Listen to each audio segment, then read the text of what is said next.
I've got some updates as regards this paternity test rocking First City Monument Bank Managing Director Adam Nuru. Finally, FCMB has taken action. They have appointed a new managing director by the name Yemisi Edun, and Nuru is on his way out. You can call it stepping aside, you can call it suspension. He said he's going on voluntary vacation to give them time to investigate the matter. Other interesting gists that came up within these few days include Adams Nuru's part of the story, then Mrs. Moyo's family also spoke out as regards this issue. Hi guys, you're watching Cheeky Series. If you're a returning subscriber, thank you for your support. I quite appreciate that. It's good to have you around again.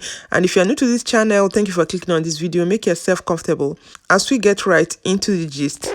So for the past few days now, the story of this paternity scandal of FCMB Managing Director Adams Nuru has been buzzing all over internet, and people have been giving their opinions. A lot of people have reacted to this. Over 2,300 petitioners have asked CBN and the board of FCMB to sack Nuru on grounds of unprofessional ethics. And some people are asking the question, why should they sack him? What would they do to the lady? The issue is that the lady has already resigned from FCMB and has left for the US with the 2 kids. And again, remember a few days ago, the lady's family came out to say that Tunde is the biological father of those kids and not Nuru as alleged. But as far as I'm concerned, those are BS, because those kids, they have striking resemblance with this MD of FCMB. I'm not saying that he is the one that fathered them, but I'm just saying by me looking at them, there is that striking resemblance. The only way to prove if he's the father or not is to do a DNA test to ascertain if Tunde, that the family is even saying that's the biological father to the kids, are real biological father to kids. It's only from there that they will know whether the children actually belong to Tunde or they belong to Nuru. So whatever the case is, they can take it from there. If they have enough evidence to support their claim, they can go to US Embassy and file petition against the lady. So maybe they can deport her, because the reason was that she went there to seek her duro. It all depends on what the DNA evidence says. Actually, I don't know what the code of conduct for FCMB and other commercial banks says when it comes to staff intimate relations with one another. But according to this statement they released, they said they are aware of the several stories circulating across several social media platforms about their MD, Adam Nuru, and the former employee, Mrs. Moyo Thomas, and her late husband, Mr. Tunde Thomas, that while this is a personal matter, that the tragedy of the death of Mr. Tunde Thomas and all the allegations of unethical conduct require the bank's board to conduct a review of what transpired and any violation of their code of conduct and the adequacy of this code of conduct ethics, and this will be done immediately. According to the bank, in as much as they are investigating the allegations of unethical conduct, it is a personal matter to them, but I don't think this is a personal matter, because it has to do with a manager in a company having a relationship with his subordinates. There are power relations there, and I think this is highly unprofessional, because in as much as it's a personal matter, in one way or the other, it affects the bank. Because the bank cannot say that they will close their eyes and managers will sleep with the junior staff and get them promoted. I'm not saying that's the situation here, but I'm just trying to look at the way they presented it. Is making it look as if to say it's not very serious matter. Based on this case at hand, nobody complained about harassment or something like that. It was based on mutual agreement. If there's anything like that, if actually something like that happened based on the allegation. So I think this statement has something wrong with it. Nuru also released a letter to his staff saying that following the recent events in the respect of negative media reports circulating, I have elected to proceed on vacation to allow the bank's board conduct an independent review of the circumstances surrounding this negative report.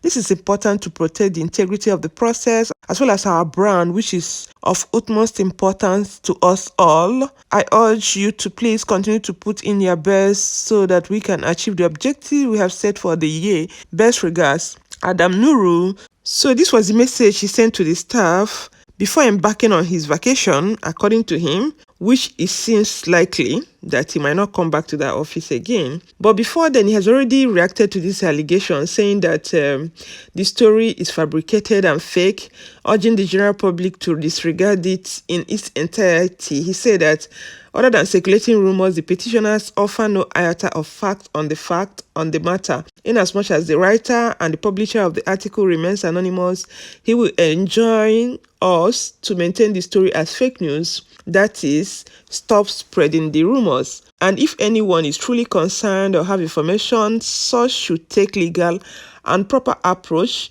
Tunde is a highly private person. He views challenges in life as opportunity to shine, and he never complained nor claimed to nurse a grudge against anyone on his past marital affair.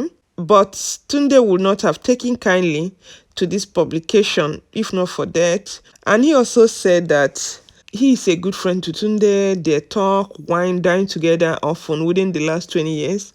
Neither Tunde nor any member of his family raised any dust about the matter. It is very wrong and totally unacceptable for an alien entity to seek cheap publicity at the expense of a gentleman that has gone to be with the Lord. Grieving friends and family members, surviving mother, sibling, and wife should not be caused further hardship. The most surprising thing is that this MD did not address the main allegation leveled against him, fathering 2 kids allegedly with the lady Moyo. He never said anything about that. Rather, he was busy moving in circles, talking about his friend Tunde. Really? I don't really want to believe all this crap. That is me anyway. You can believe if you want, but I don't see any seriousness in what he's saying.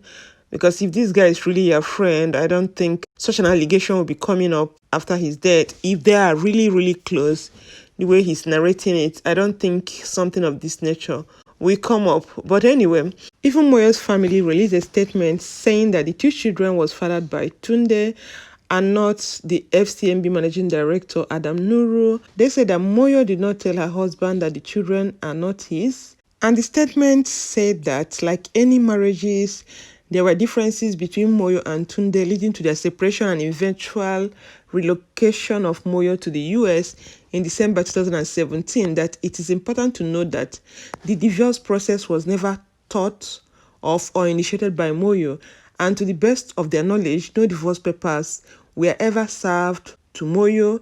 This means that Moyo and Tunde were legally married, and they were still legally married. In the opinion of Moyo and her family, the channel for reconciliation was still open up until Tunde's unfortunate demise, that Tunde is the father of the 2 children and Moyo never told him that he was not their father.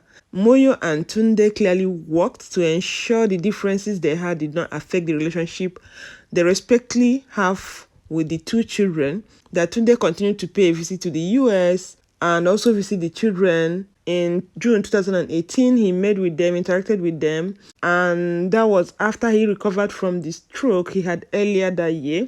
And he was in touch constantly with the children, calling and having fatherly conversation with them, even at odd hours, at least twice every month from December 2027. That the last call took place on Thanksgiving Day, on 26 November 2020. That it is very sad that a group of people have decided to take the differences between a married couple and misrepresent it into a sensational story.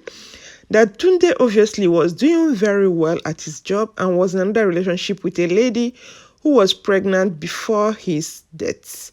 So the thing is that they keep repeating a story that we've already had before. Like I said, this is complete BS. I'm not buying it. I'm not saying that the Nuru of a man is responsible for the children. That's not what I'm saying. What I'm saying is that the story is cock and bull story. It doesn't make sense to me. If they want to certify this, let them do DNA tests so that everybody will be at rest that they are saying the truth. But without DNA evidence, whatever anybody is saying here, I don't buy it, I don't believe it. But that doesn't mean that I'm saying that the man fathered the children. No, but we need concrete evidence to buttress this. I hope that FCMB in the investigation they're making also, that they'll factor in the DNA test. I hope they will do it to be able to make it clear and transparent to everybody of what really transpired. Then another thing I find awkward is that this Moyo Thomas has allegedly changed her name on her LinkedIn profile. LinkedIn is a social media profile where you can showcase yourself professionally, talk about your profession and stuff like that. So based on the report, she has allegedly changed her name to Mo David instead of Mo Thomas. Here is written recruitment manager at Park Nicolette Health Services. Then this one that bears Mo David, she has HR professional. Then the third one, which is Mo David, HR professional, she doesn't have her display picture on it, and she doesn't have any history that has to do with FCMB. So it's a bit worrisome to me. If there's nothing to hide, why change the profile, allegedly? So there have been comments flying all over or the corner. Some people believe that it is good for a woman to cheat on a man because men, they have been doing that without women complaining. But personally, I believe that you don't vindicate cheating with cheating. If you feel your spouse is cheating, it's better for you to walk away if you can't take it than you staying there and at the same time saying that because the guy is doing it, you might do it. Personally, I have issues with that. I don't consider it right.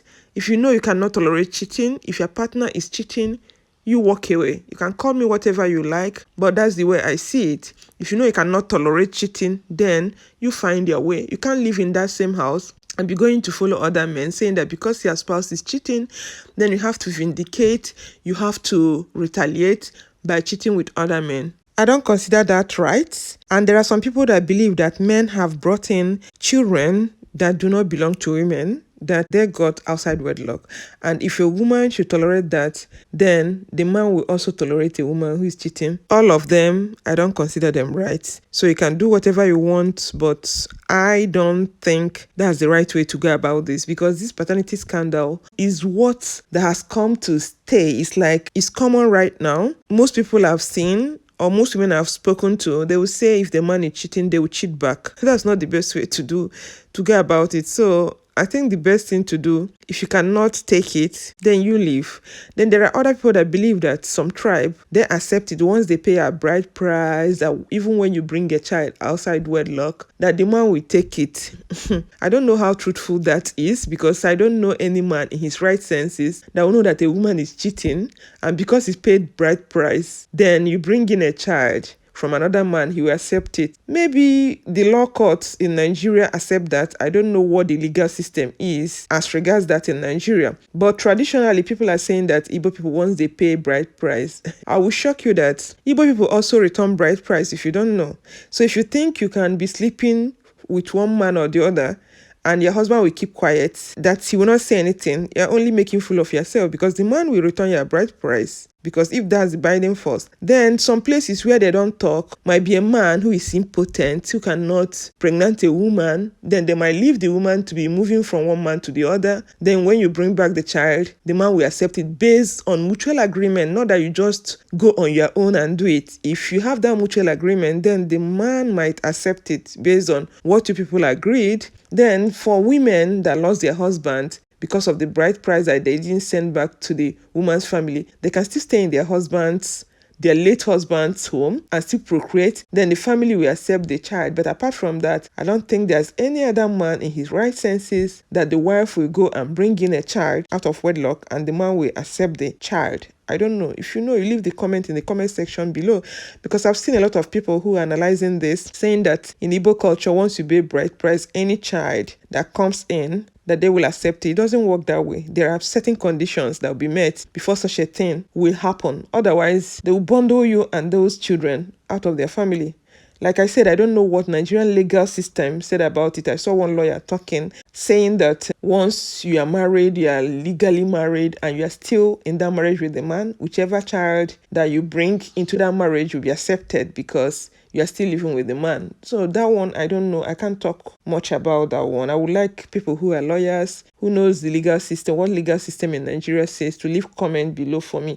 So guys, let me know what you think about the whole brouhaha, this drama that is going on, paternity scandal everywhere. A lot of people have started complaining that their wife have children out of wedlock, that they will start doing DNA tests. They will make it mandatory that you do DNA tests before the woman leaves the hospital after giving birth. But I don't know how cheap DNA test is in Nigeria. I don't know how many people who can afford it. I don't know how cheap it is. So let me know what you guys think. because this conversation is not going to die. It will keep coming up. Whether you like it or you don't like it, it is part of the problem now. It is causing a lot of issues in Nigeria. There's another comment I saw, a man saying that over 95% of Nigeria female bankers are serial cheats. They usually get their employment letters in a hotel room. This one, I would like to say that the man is exaggerating. But I would like you guys to also leave comments down for me. I don't know how truthful this is. So I'm going to sign off here. Stay healthy and safe. And remember to share this video with family and friends if you love it. And subscribe to this channel if you've not done already. And I'm going to catch you guys in my next video. Bye and remain blessed.